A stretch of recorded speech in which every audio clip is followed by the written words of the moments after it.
مولانا صاحب، قرآن اور other religious books میں بیسک ڈفرینس بتائیں، کیونکہ ہر ریلیجیس پرسن یہی کہتا ہے کہ ہماری کتاب سچی ہے۔ محترم دوست، آپ نے یہ بہت ہی اہم سوال پوچھا ہے، اور اس سوال کے جواب کے لیے حقیقت تو یہ ہے کہ بڑی بڑی کتابیں چاہیے، یا کم از کم 1 گھنٹے کی ویڈیو چاہیے، لیکن میں کوشش کروں گا کہ 2 منٹ کے اندر اندر ہی چند باتیں اور چند جو بیسک ڈفرینسز ہیں وہ میں آپ کو بتاؤں۔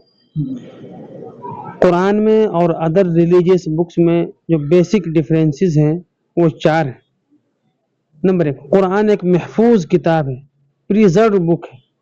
قرآن کے علاوہ کوئی بھی کتاب، کوئی بھی ریلیجیس بک کمپلیٹلی پوری طرح سے وہ پریزرڈ نہیں ہے، سیف نہیں ہے، محفوظ نہیں ہے۔ Number 2، Quran word of God ہے، کلام اللہ جس کو عربی میں کہا جاتا ہے، اور دیگر جو ریلیجیس بک ہیں وہ تمام کی تمام ورڈ آف مین ہیں، وہ کسی نہ کسی انسان کی لکھی ہوئی ہیں، کسی انسان کی بات ہو، کسی انسان کی کہانی ہو۔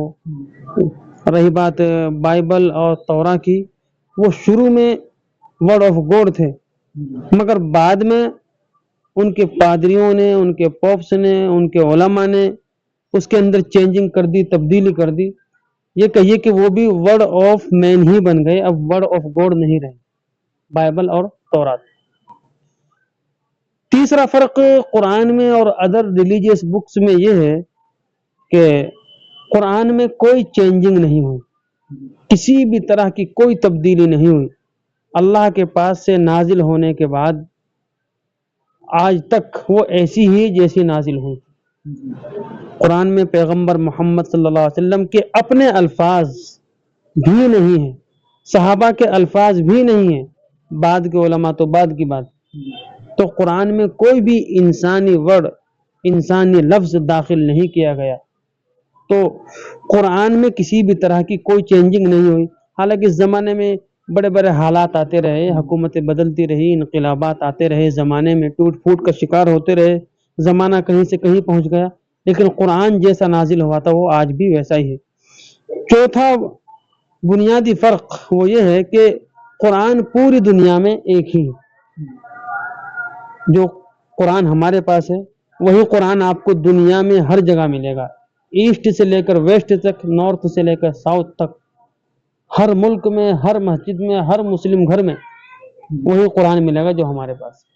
اور یہ قرآن وہی ہے جو پیغمبر محمد صلی اللہ علیہ وسلم کے اوپر نازل ہوا ہے۔ قرآن کے علاوہ جو دوسری ریلیجیس بکس ہیں ان کی کنڈیشن نہیں ہے۔ بائبل کے بارے میں 4 تو مشہور ہی ہیں، ایک 5ویں بھی ہے، اس کو بولتے ہیں انجیل برناباس، اس کو کئی لوگ مانتے ہیں، یعنی کہ اس کا مطلب یہ ہو کہ انجیل وہ 5 طرح کی انجیل ہے۔ یہی کنڈیشن دوسری جو کمیونٹی ہیں، دوسرے مذہبی لوگ ہیں، ان کی بھی یہی کنڈیشن ہے کہ ان کی کتابیں وہ ایک نہیں، کبھی کچھ رہی کبھی کچھ، ہر زمانے میں الگ، 100 سال پہلے کچھ، 2000 سال پہلے کچھ، اس علاقے میں کچھ، اس علاقے میں کچھ، ان کی قرآن جیسی کنڈیشن ان کی نہیں ہے۔